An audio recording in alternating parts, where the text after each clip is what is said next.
We're inviting you to enjoy Britain's most beautiful gardens as chosen by some of our most prominent personalities. Whether they're writers, politicians or broadcasters, these luminaries are also some of the nation's greatest garden lovers.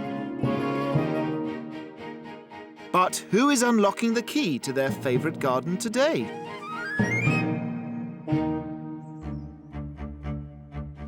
We've come to the beautiful gardens of Ham House in West London, which have been chosen by a well-known personality as their favourite garden.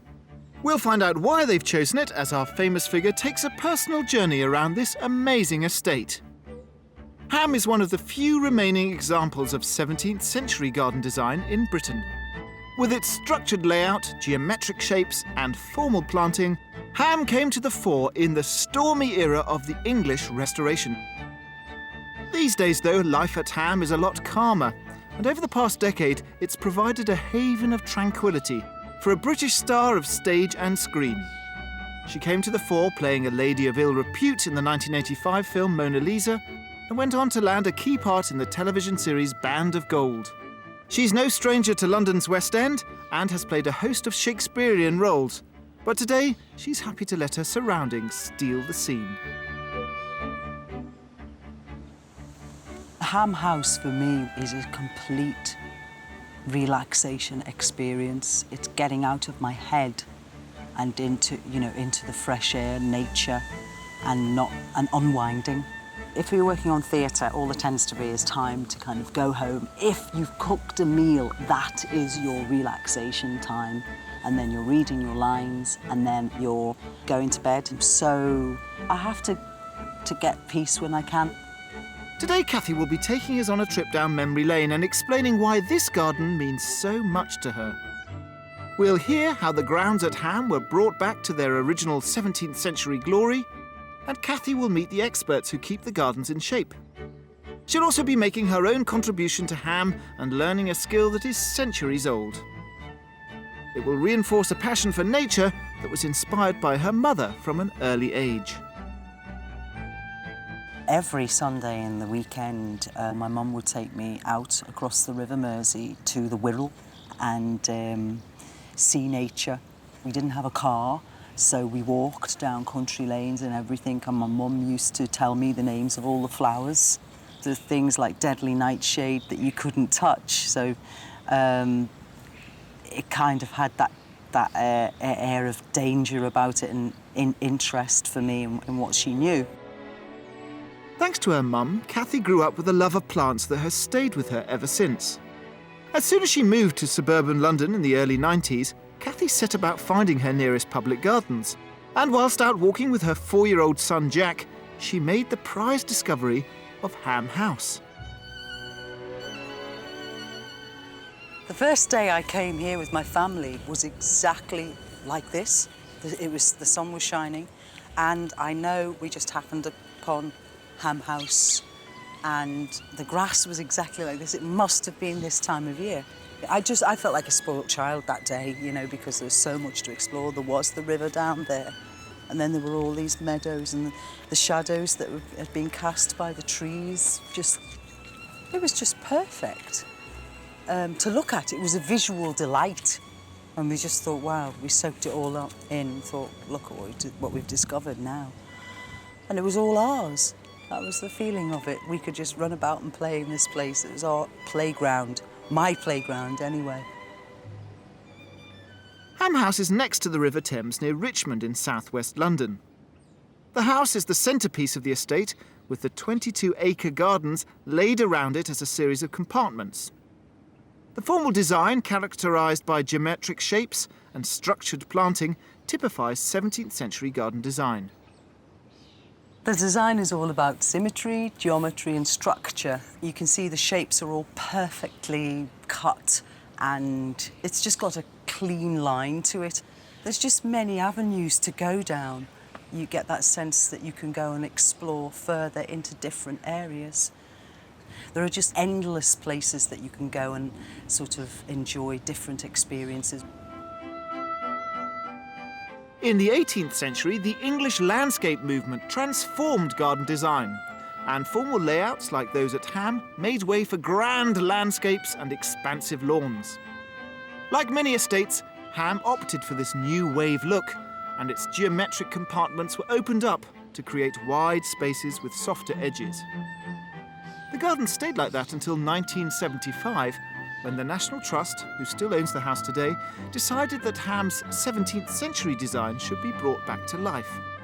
Using the original plans, the gardens were painstakingly recreated to look exactly as they did when they were first built. Particular attention was paid to the planting, and every species here would have been in the garden in the 1600s. This particular plant is called cotton lavender. It was grown to be put in wine and to ward off poisonous snakes and beasts. It also feels as if it should be in the sea. It's got a rubbery context to it.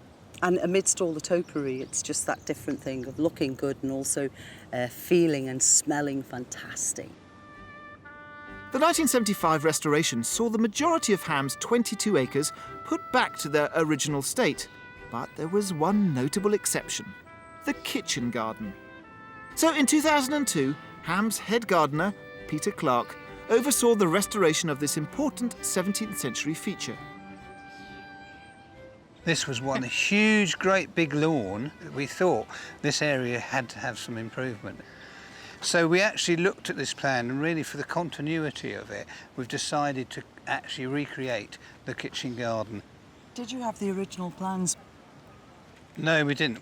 In the 17th century, there was a real, the beginning of the century, you would actually have the plot and then it would be divided into beds. And as you can see down there, there are beds of, and with the little paths in between. Yes. And the vegetables, actually, the herbage, as it was called then, you would have had, say, a whole great big plot. One of these whole plots would have been like cabbages, asparagus. Asparagus in those days as well. The other thing is, a lot of the vegetables that we're growing were grown there at the time, or all the vegetables are, but the varieties are not available today. They're actually, Really? the oldest varieties are sort of Victorian or the 1830s. I like the idea of a kitchen garden, just walking out from your kitchen into the garden to take from it and then to put back as well. During Cathy's childhood, grand gardens and manor houses were the stuff of fantasy. She grew up in a depressed area of inner-city Liverpool, and as the daughter of mixed-race parents, she struggled to fit in. People didn't have very much money where we lived, and people gave you trouble, you know, being called names, whatever, and bullying, and going out into the countryside gave me a lot of freedom from just tense engagement with people of my own age. There was a lot of racism, there was a lot of tension, there was a lot of dysfunctional people in the area. So I always knew there was another world outside of that city where I lived, because I'd always been taken outside of it, which was great. Cathy's mother was one of the few women in her street who worked, and she used her hard-earned wages to indulge a passion for plants that had begun in school. My mum's love of gardening started at school. She went to a grammar school when she was in the 30s, and she just developed a love of botany. She had an allotment. She grew sweet peas, flowers, and she was in her element. She adored that. I just loved that knowledge that she had, and I picked up certain things from her on our walks. There was a respect for nature, and it was so different from where we lived in Liverpool 8. When Cathy came to Ham House and found a favourite garden of her own, she couldn't wait to share it with her beloved mum. We have great memories of relaxing days here, especially coming along by the river. I could bring my mum here and we could sit down for 2 hours and not say anything. That's the kind of relationship we have, but we can yak on as well. I just know that I'm giving her a treat, especially now that she's getting older. It's even more important. When you sit here, you just get the feeling of you experience what only the wealthy experienced. About 300 years ago, no person of my class would have even been able to sit here on this wall. Among Ham's many memorable features are its formal gardens with their impressive topiary. Cathy is particularly fond of these artfully shaped shrubs, and today she's meeting resident gardener Dave Howard to learn about a skill that had classical beginnings. It started off in Roman times, we think. That's when the first recorded use of topiary was around, and it's just grown in popularity ever since, really. It was probably the French in the 17th century who really brought it up to a fine art. Places like Versailles were just covered in amazing shaped topiary. Yeah, there's various plants you can use for topiary. Evergreens are best, obviously, because they look good all year round. These are box, which is Buxus sempervirens, sounds a bit fancy. Box is a nice simple name, that's a common name for it. They are really good shapes because they clip nice and tight. They've got small leaves, so when you clip it, it doesn't make too much damage to the leaves. And how often will you have to trim this? In a normal year, we used to do it twice. It's a long-term thing, topiary. To get a real nice shape like that, it takes several years, for probably 4, 5, 6 years even, to get that shape. So you just end up with an ordinary bush, and then you just keep clipping it to a shape. You use electric machines to do this? You can use electric, or you can use hand shears. We actually use hand shears on these. It looks exhausting work. It's a nice, pleasant job, to be honest. Yeah, it's a bit awkward because you've got to do a lot of twisting and turning to actually get the angle so you can clip down. But it's a great job. All our volunteers have a go at it and they love it. Well, I started life in a hairdresser's, so I'm really kind of interested in getting It's like that. Is it? It's a bit like that. It's a bit more like sheep shearing sometimes. You're clipping away, but not quite the same as that, is it? On the other side of the garden, there are several topiary hedges that need some expert pruning, and Cathy has been invited to pick up her shears and help out with this rather special task. It's fantastic to be able to give back, but especially to Ham House that has got so many memories for myself and my family over the years, so I look forward to being part of its development.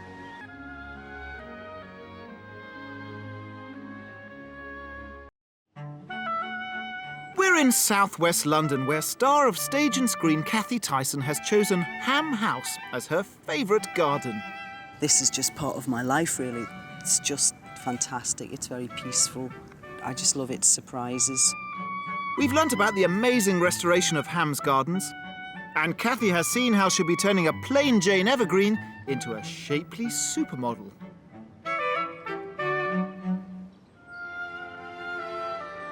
Cathy's love of gardens was passed down to her by her mum, and the two of them have whiled away many an hour strolling around Ham. But some of Cathy's happiest memories here have been shared with another close relative. I have a son called Jack, and I came here when he was about 5. He's 18 now, so when, I don't spend very much time with him, so those memories of coming here are very important to me. I mean, there'd be a lot of running down here because there's a lot of just empty space. And I always used to chase him and race him, and he loved that. I'm a single parent, so I could relax and not worry about him getting run over or taken away by anybody because there was hardly anybody here. You don't have to be so neurotic because of cars or anything. And he loved the outdoors when he was younger, and we came, time and time again after that, and he never tired of the outdoors, and this was part of it. What was great about coming here was arriving here around about 11 or 12 o'clock, and we would watch the whole day go. So you'd come, and then you'd have the heat of the day, and then you'd go home at dusk, and you'd just feel that resting of the day, the temperatures dropping a bit, the light fading a bit, and that was the whole enjoyment of the day out.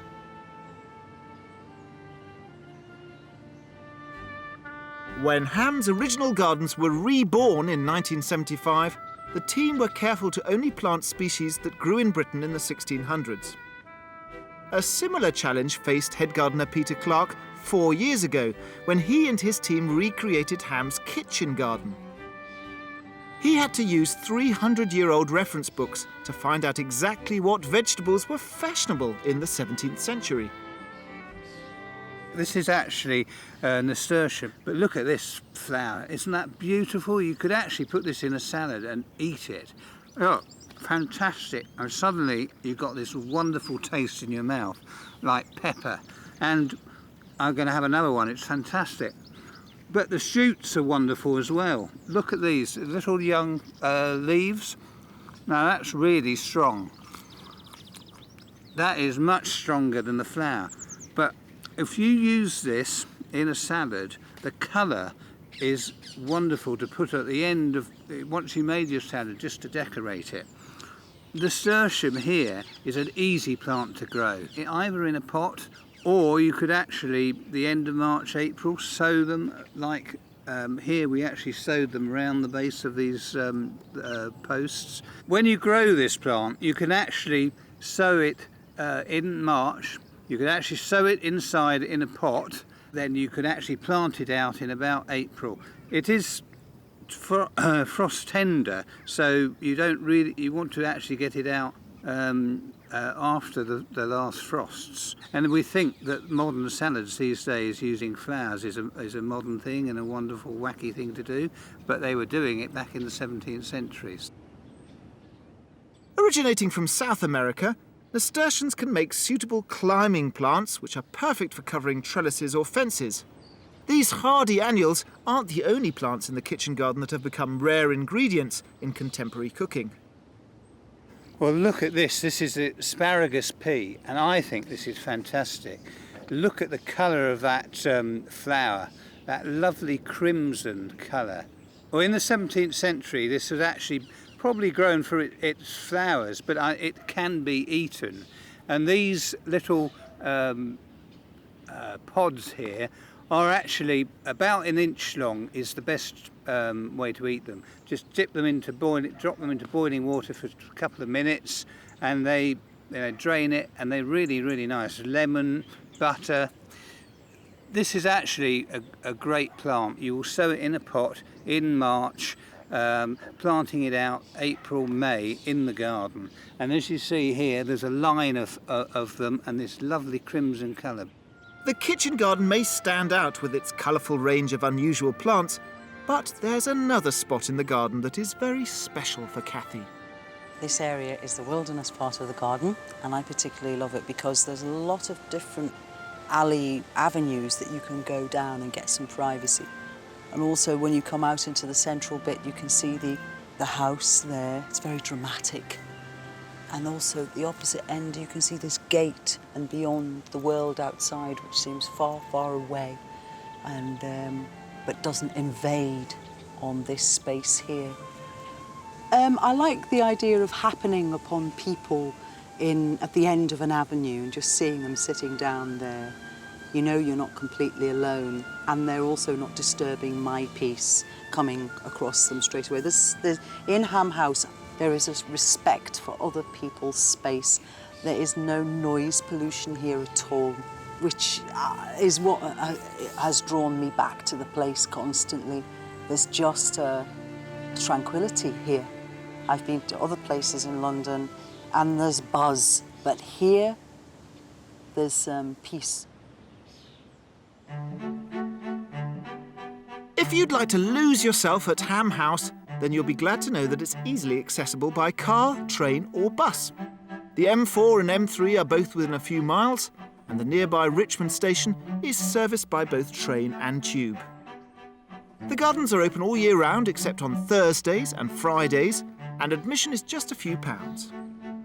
If you're visiting the gardens, you may as well take a peek around the house, which is a fine example of 17th century grandeur, although it's allegedly haunted by a number of ghosts. For most visitors, though, Ham is best remembered for its formal gardens, and topiary lover Cathy has been given a rare opportunity to make a mark on the garden she loves. There's a couple of basic principles you need to think about. You want to make sure you see where the centre of the plant is first. So the centre of the plant's going to be around about here. So we won't cut anything there off yet, because that will be the point it comes up to. The next thing is just to start shearing off little bits, but you just need to keep thinking about the direction you're going in. You're trying to get that cone, so you're trying to get that shape that's narrow at the top and getting thicker as it goes down. So just take a little bit off first at a time. You know what, Dave? I did this to my own garden recently. Did you? Before Nice I had my birthday party, and you know, I didn't do too badly. It's a satisfying job, it really is. Yes, when you're clearing away the stuff, it's great. Although I didn't have to shape anything like this. Dave, what are the best type of plants to do this with? You can see this is called Filaria. And Yeah. it's not quite as dense a growth as the box and the yew. They're the two best plants for use for topiary. That's what we saw in the cherry garden. It's a box plant. Dave, I find it difficult to find where the centre point is because I want to do it here and here because they're the same size. But this is larger. Yeah, what we need to do, Cathy, is just to stand back here and look at it sort of right angle, sort of square on. If you stand right in line with the plant, Yeah. can you see, you stand there, you can see the way, that's your line of your topiary. Yes. You see the way to keep it going, we've actually got to take those couple there off. You see that? Okay, yeah. See? Yeah, I'm scared of taking them off, but now I can see it from here. These need to go because these are out of line. You take off Okay. those couple of bits, just take the Be ends brave, off. Cathy. Yeah, that's it, that's fine. Right. Just take the tip out of that and see what it looks like that. We've got quite a good shape there now. Stand back here and look at it sort of, that's it, that's fair enough. Right, Dave, so we've chopped off that little bit. So I think it looks quite a nice shape now. You've got quite a good point in now. You can see there's a little bit of a bulge at the back. Yeah, You see him? that So if we worries just me a trim a bit of that off, Yes. then that should make all the difference. And we might mean- be nearly there. There's a degree of perfectionism in this, isn't there? It is. You've got to keep stopping and looking all the time. OK, Dave, I'm going to stand back and have a look at this now. Yeah, I think that looks pretty good. What do you think? From here? Yeah, it looks great. We can actually grow a plant from this piece of topiary. It's called a hardwood or semi-hardwood cutting. And so you strip the bottom leaves off, cut it just below where the leaves were. And if you put that in something called rooting powder, you can get it from any garden centre. And then eventually that will make a nice little plant. Do you want to take that home and see if you're going to grow a plant as superb as the one you just trimmed? Oh, I'd love to, Dave. In about 3 or 4 years' time, it'll look just like this one. Cathy's filaria cutting will provide a lasting reminder of the important role that hams played in her life. It's my paradise, this place. You know, I love the avenue trees. I actually love things like that. Uncluttered, no cars on the side or anything, but just uncluttered nature, just allowing it to be itself. This is the first time I've come to Ham House on my own, without my son or my mother, and something tells me that I ought to do that again.